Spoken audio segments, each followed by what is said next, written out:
Welcome to England. There's a boy here you might like to meet.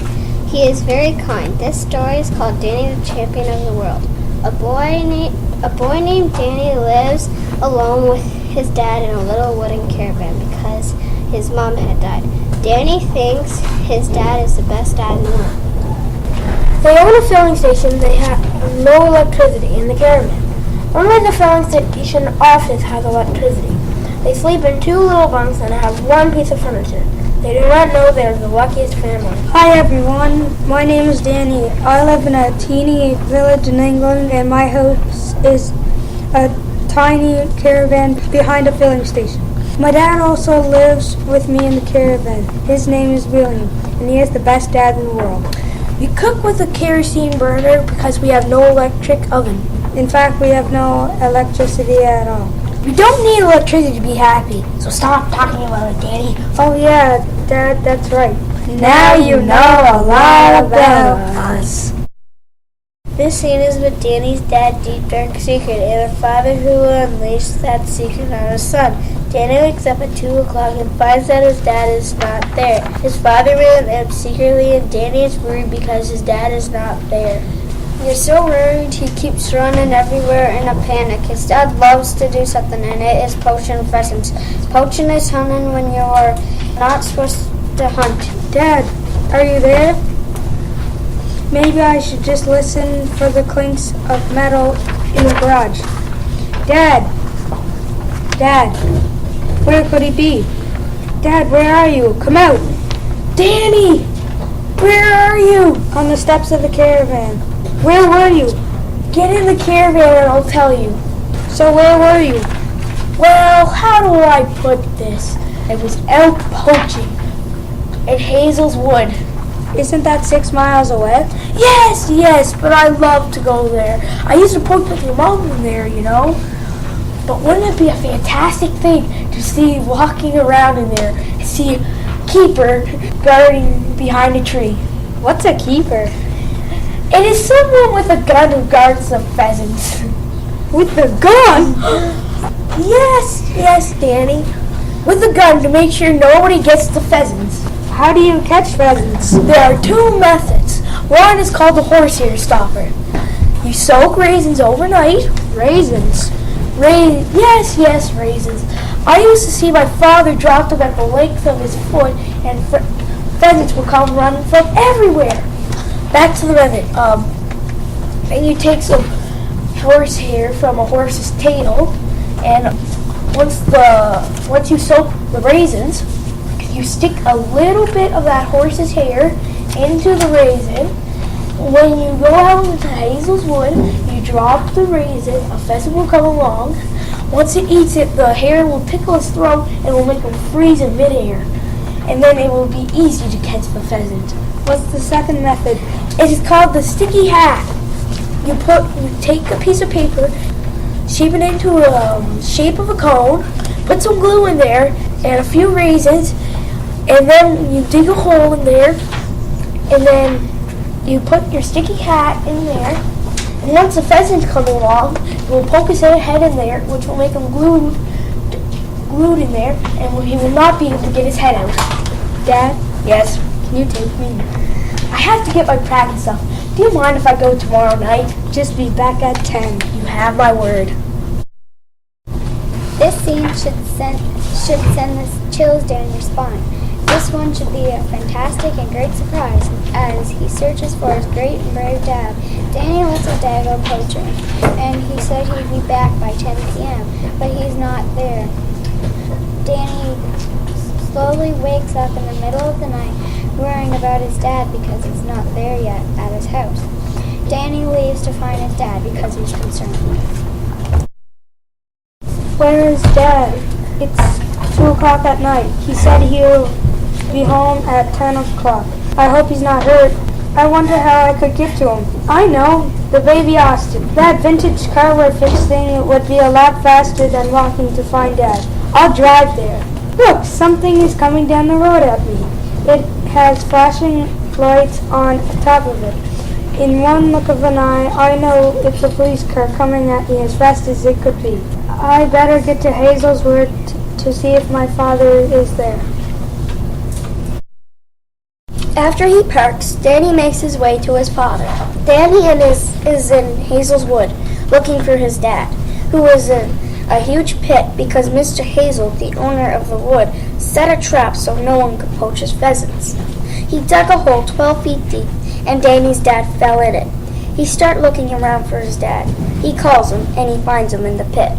Here, I'm down here. Don't fall in. How did you get here? I took the baby Austin. What? Go grab the rope from underneath the seat and the baby Austin and tie it to the tree. Remind me to ground you. Dad, we have to get you out of here by morning. Oh, Danny, when I fell in this pit, I think I broke my ankle. Bring me to the baby Austin. Grab the rope, Dad. They drove home in the baby Austin, and Danny put his dad on the floor in the garage. He covers him up. Danny's dad calls Doc Spencer, one of his old friends who is now part of the medical service, to tell him that he has a broken ankle. Doc Spencer fixes Danny's ankle. He will have to go to the hospital for a while, and Danny will be home all alone. Danny wakes up with millions of questions. Mr. Victor Hazel dug a deep, deep pit, and about 12 feet deep, so that he could catch anyone poaching his pheasants. I'm not surprised. I used to poach myself, you know. I would put a raisin in some liquid and let it soak for a week. The pheasants would get very sleepy after they ate them, and they would be very easy to catch, but they would wake up after a little bit. I didn't know you poached. I was a very good poacher when I was young. Yes, he was very good. Really, Dad? Yes, Danny, he was. I didn't know that. He was a very good poacher. He was really that good? Yes, Daddy. You heard what he said, how he poached and it all worked out. Yes, it worked really well, Danny. Wow. A great and marvelous idea comes into play in this scene. One day, Danny comes up with the greatest idea. Danny and his dad think of a way to embarrass Mr. Hazel for digging the hole because they are very upset with him. They find a way to poach all of his pheasants to embarrass him for his annual poaching party. I got it. Got what? A way to poach all the pheasants. What's your idea, son? Where are your sleeping pills? On the table. Why? We can put a little bit of sleeping powder in a raisin.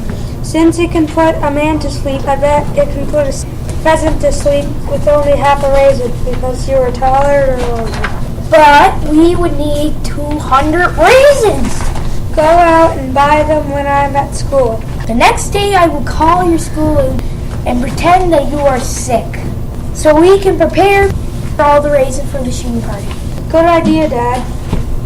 I'm home from school, now we can start preparing the raisins. I got the raisins. Where are they? On the table. Let's get started. It is getting late. You better get in bed. Okay, good night. Good morning, Danny. Get some breakfast and we can finish the raisins. Okay, let's get started. Before we get started, I will call your school and tell them that you are sick. Once the raisins are ready, they set off poaching. There's a keeper coming down the road, so Danny and his dad have to be very quiet. They don't want to get caught. They go poaching. Charlie Kinch, the taxi driver, comes to pick them up. He takes them to a big house, Mrs. Clipstone's house. Mrs. Clipstone delivers all the poached pheasants in the village. They leave the pheasants there and walk home. Be quiet. It's not me. What is it? It's the pheasants. There is one? No, there is 1, 2, 3, 4, 5. Danny, help me pick them up. Danny, put them in the bags. 1, 2, 3, 4, 5, 6, 7, 8, 9, 10, 11, 12, 13, 14, 15, 16, 17, 18, 19, 20. Psst, Charlie. Come on in. Sure, thanks. What are you doing? What were you doing? We were poaching. We got 120 pheasants. Did you know I used to poach too? Really? That's cool. Does everyone poach now? Let's start walking. Doc Spencer and Danny and his dad wait for Mrs. Clipstone at the filling station. They finally see her. Mrs. Clipstone delivers the pheasants to everyone in the village by putting them on the bottom of the baby carriage. And poor baby Christopher almost got pecked to pieces. He is sitting on them to cover them up. They are running away because the pheasants are waking. Watch as you will be amazed by the pheasants trying to force their way out of the carriage. Look, there's Mrs. Clipstone, and it looks like she's running. I wonder why. That is a very big carriage. Yes, I built it myself. It is called the pheasant carriage. It is specially made for pheasants, designed by me. My poor Christopher almost died. He almost got pecked to pieces. Go in the caravan to see if he's okay. What are all my pheasants doing here? Do you want me to shoo them back? Yeah? Danny, I'll shoo the pheasants on his car. There are no more pheasants here for anyone. Oh, Danny, go look in the garage. There are 2 for Danny, 2 for Doc Spencer, and 2 for Mrs. Clipstone. Wow, 2 pheasants for me. Yep, 2 for delivering the pheasants, 2 for Danny for coming up with the plan, and 2 for Doc Spencer for helping. That ends our story of Danny, the champion of the world.